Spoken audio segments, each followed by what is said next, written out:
Bon, bonjour à tous. Donc on se retrouve aujourd'hui autour d'un lac communal, encore une fois, de la région toulousaine.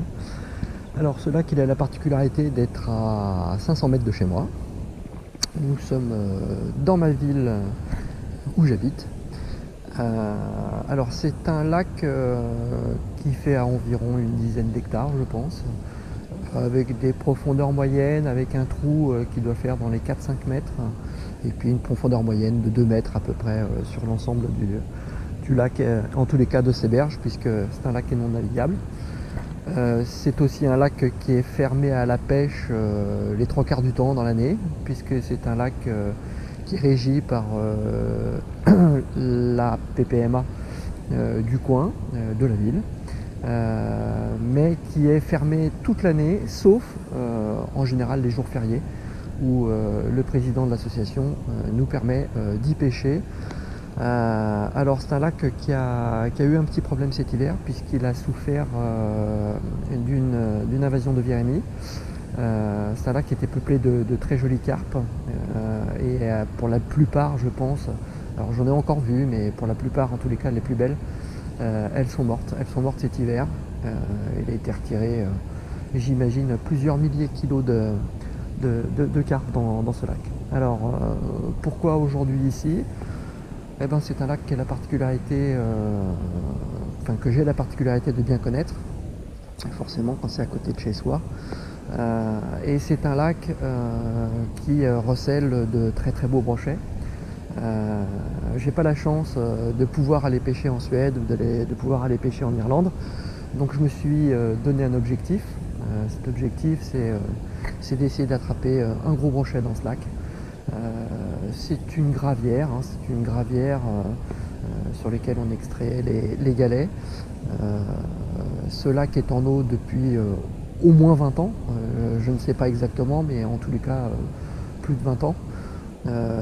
Il y hébergeait pas plus tard que l'année dernière des carpes allaient entre 10 et 20 kilos, ce qui prouve quand même que le poisson a trouvé sa nourriture et un biotope suffisamment intéressant pour pouvoir grossir. Les 10 hectares leur permettent d'avoir des tailles tout à fait honorables. Alors, la nourriture et le biotope, grosso modo, c'est beaucoup d'herbiers et c'est énormément d'écrevisses qui doivent représenter la nourriture principale et des carpes et des brochets. Et c'est pour ça que ça grossit bien, c'est bourré de protéines, forcément.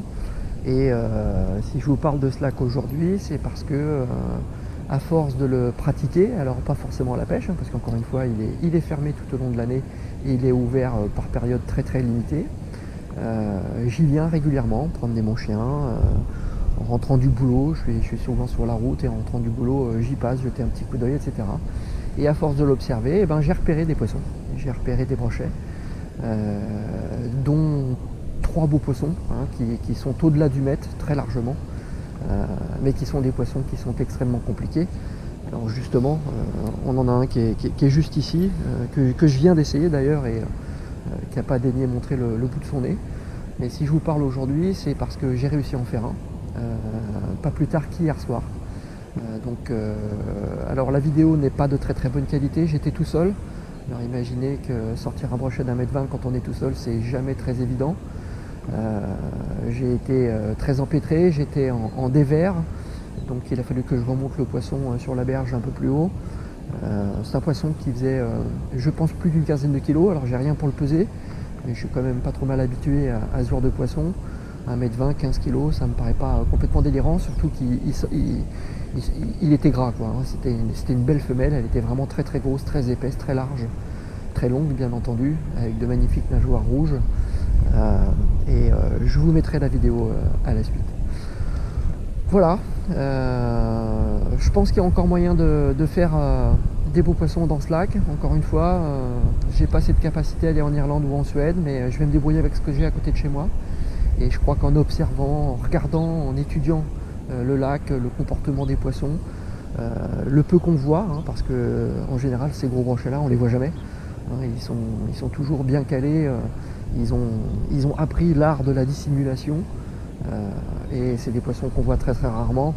hormis quand il fait très très chaud, où ils ont tendance quelquefois à se mettre entre deux eaux. Si on a la chance d'avoir, et quand il fait chaud c'est jamais le cas, mais si on a la chance d'avoir une eau un peu plus claire, ça nous permet de les observer, de les regarder, de les voir. Les trois gros poissons qui font plus du mètre, hein, je dirais tous entre 1,10 m et 1,20 m, ils sont tous à peu près de la même génération, j'imagine. Tous ces poissons, je les ai observés, je les ai vus. Je les ai vus me suivre régulièrement. Je les ai vus donner des coups de nez sur mes leurres, mais jamais attaquer. Sauf celui d'hier soir, et vous allez voir, c'est magique.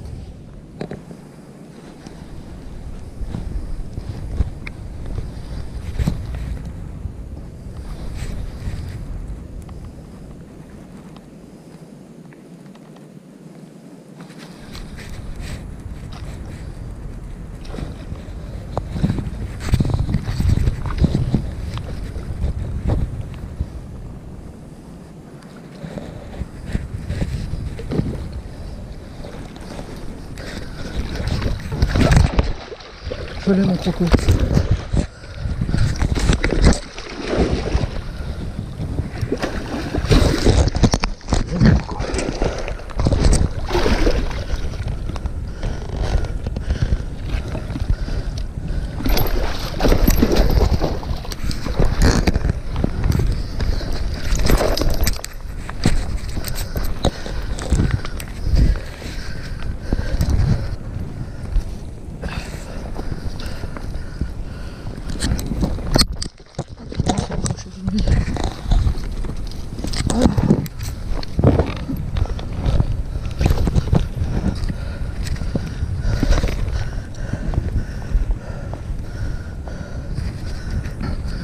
Putain, regarde-moi cette bête.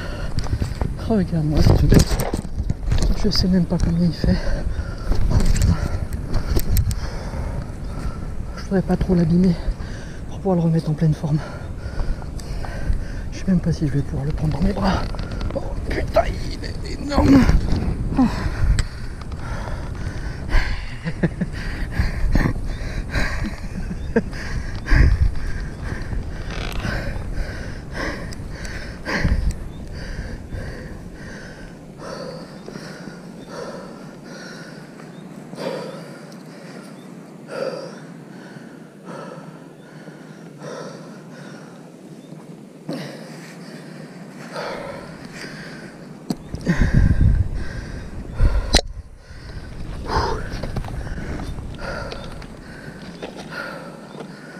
Ça c'est un brochet.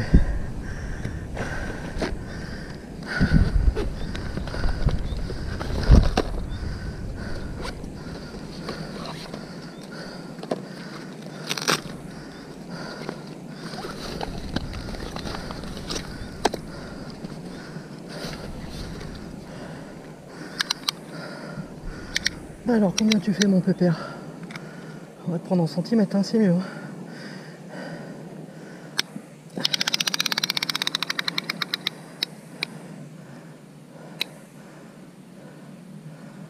« 1,17 m.